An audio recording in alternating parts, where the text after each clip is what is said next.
Yo, what is going on? So I legit forgot just how good this particular scent is.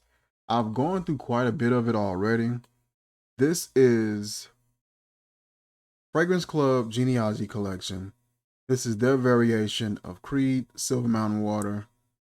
I've already gone through over half of this bottle, and I end up putting some of this on today. And man, I forgot how good of a scent this is.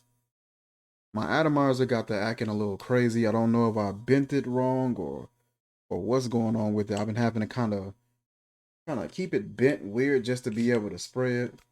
I think I messed it up, like keeping it in the car or taking it with me or whatever. But man, it's softer than I remember, which is good. I got a variation of this Supremacy in Heaven, and that one is a bit more raunchy. It's a bit more obnoxious.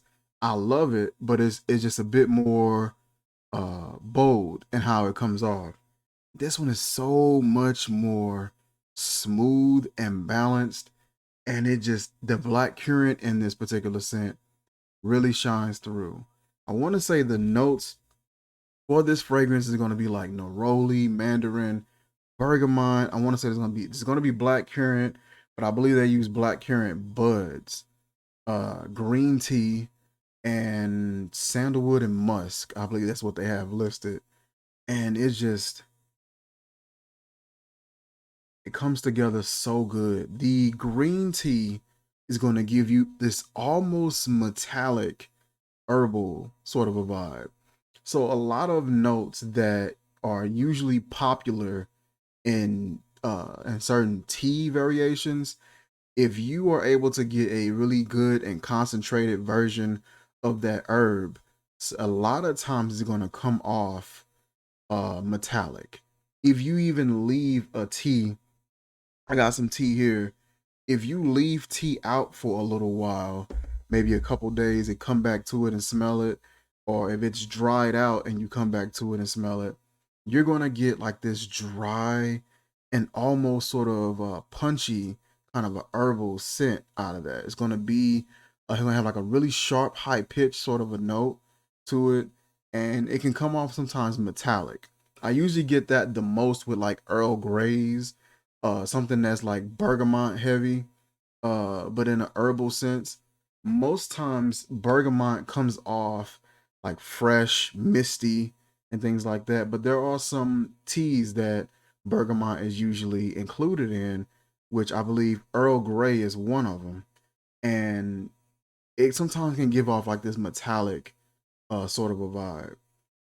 And so being able to check this fragrance and seeing that it has that sort of presence to it made a lot of sense. I believe it also has bergamot in this as well.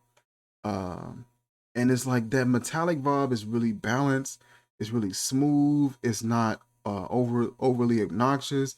It's not super sharp. It's really rounded off. And then you get that black currant that comes in and gives you that sort of tangy, sultry musk, and it gives you like that back and forth vibe between that sort of tangy, sultry musk and then that balanced, slightly sweet metallic, and it's just a really good scent. Like I knew what this smelled like. I've worn this plenty of times, obviously, but it really caught me off guard. Like man, I forgot that this is just a really good scent. It's smooth, like I said, musky, has like this clean, fresh, but sultry vibe to it. You're gonna get like a nice, very airy, energetic kind of a vibe to it, but it's not piercing at all. Really smooth and just balanced and rounded.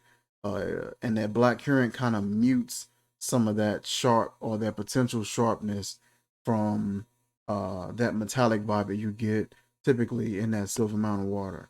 Really good scent. I noticed that on certain skin types, it can go rancid. It may not necessarily work out for every skin type, and so just being aware of that and paying close attention to that is really important. I had an oil version of something like this, and it was terrible. It smelled excellent in the bottle, but as soon as I put it to skin, it really went rancid, and I had to throw the whole oil away, unfortunately.